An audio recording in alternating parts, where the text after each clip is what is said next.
really what we want to focus on today is really the Creo simulation solutions and how they can help boost innovation.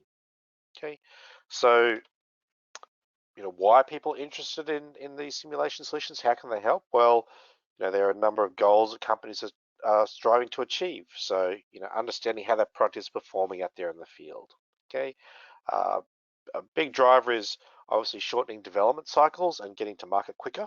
The longer you spend developing your product, the higher the cost can get, and potentially you could be beaten by a competitor. So we're trying to reduce those design cycle times. Customers are looking to simulation to reduce the number of prototypes they have to make, because obviously building prototypes and testing them physically can be very expensive, and they want to get first-time quality at a reasonable cost. And the ultimate goal of ensuring you've got a better product is to help you reduce the warranty liability and any exposure to any costs that might occur from that. So simulation helps with that. Okay, so where can we make some of these improvements? Okay, so we're going to be reviewing the Creo solutions, or talking about the Creo solutions that support simulation analysis. Okay, so there's two elements to this. Okay, there's early analysis at the design stage. So we talk about simulation-driven design. We're really trying to get those insights into how a product is going to perform really early on, because obviously making changes in the early stages of design is a lot less expensive than making the changes once the product's been out there in the field. And then we also have our traditional analysis solutions that really sort of target the needs of the analysts to do those sort of high fidelity evaluations, think about engineering sign-off and the like for the final validation of your product. Okay, so within the PTC suite, we've got tools that cover both of those areas. So on the simulation-driven design, on the left-hand side, we've got Simulation Live, which we'll be discussing today. We've got generative design, which we covered in one of the previous webinars. We've also got kinematic analysis, mold analysis through some of the Moldex tools that are embedded inside Creo. For those of you working with electrical components, we've got clearance and creepage analysis, tolerance analysis, and human factors. So the ability to look at, if you're designing something, there's going to be people interacting with that and how that has an effect. Okay, so these are all great tools to get in early to start helping you, work out how should I be designing this product. What's the effect of my design decisions going to make on the final performance? So the ability to simulate early. And then we're looking at the more traditional analysis tools, so things like mechanism dynamics, where we're looking at the motion of this and the forces involved in that. The traditional Creo simulation and advanced simulation. We might look at things like fatigue or flow analysis through the Creo CFD flow tool that's there. And we also have Creo ANSYS simulation in the last few releases, where we're bringing some of the other ANSYS technologies into Creo. And these tools are really designed to support the need of the experts and the analysts performing those high-end analysis. So let's talk about simulation-driven design, because as I said before, we want to be doing lots of stuff early on. That's a way to help reduce costs, and it's really about boosting innovation, as we're talking about in the title of today's webinar. So the trick with simulation-driven design is how we go through that process. So we might start off with some conceptual design work, and then we'll get into our detailed design.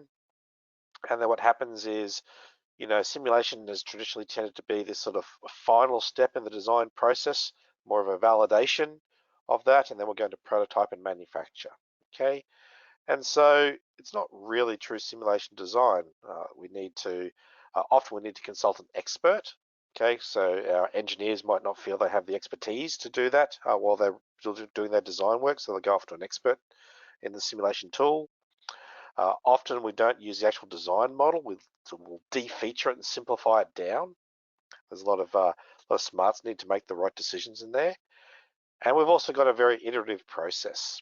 Okay, so there's a lot of back and forth, handing data between the designer and the analyst, and this can take a long time to happen.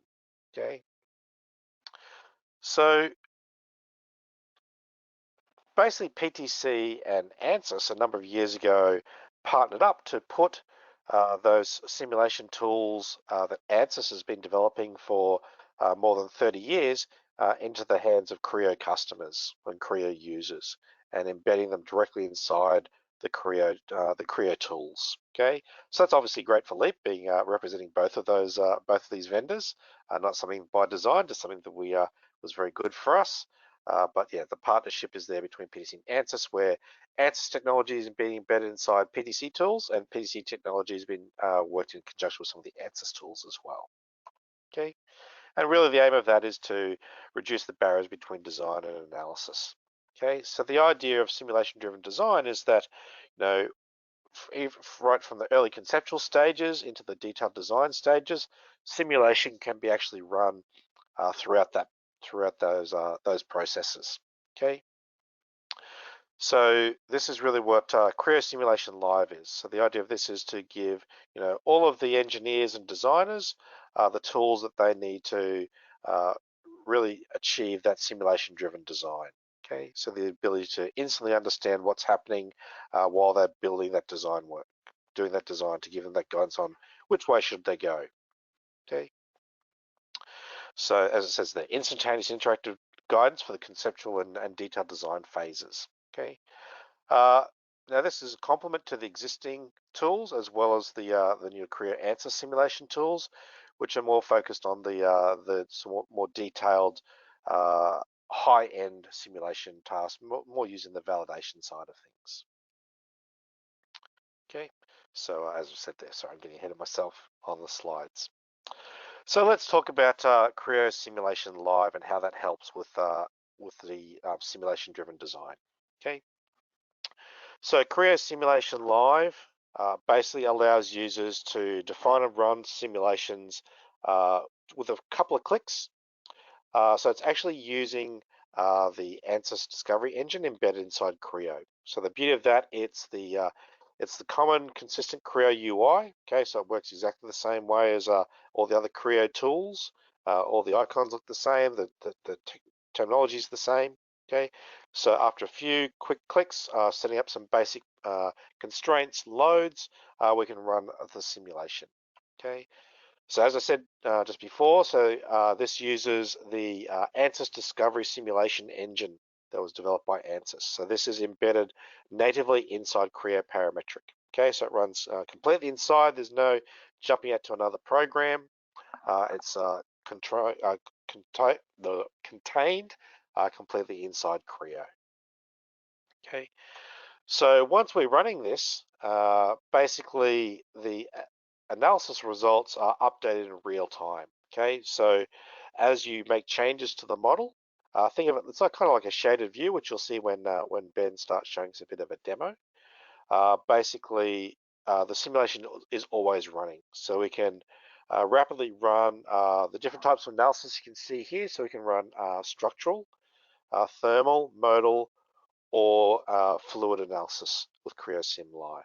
Okay, so the idea of this is not to spend hours setting up the simulation, running the simulation to get a final validation. The idea is to give you a really, really quick answer on the question of, what if I put a rib here? What if I put a hole here? What if I move this out to this side here? What is that going to do to the structural integrity of my design? So the idea of Simulation Live, it can show us that in a matter of seconds. Okay, so it's really about speed and interactivity to allow the designers to make those design decisions. So, pardon me. So really, the idea is this is using the ANSYS technology. So they are acknowledged as the industry leaders in engineering simulation. Okay, so it's bringing that ANSYS solver into Creo using their proprietary tools there. So as the little note down the bottom says, the important thing to note, because we always get asked this question when we're talking about the Sim Live, is that this is hardware dependent.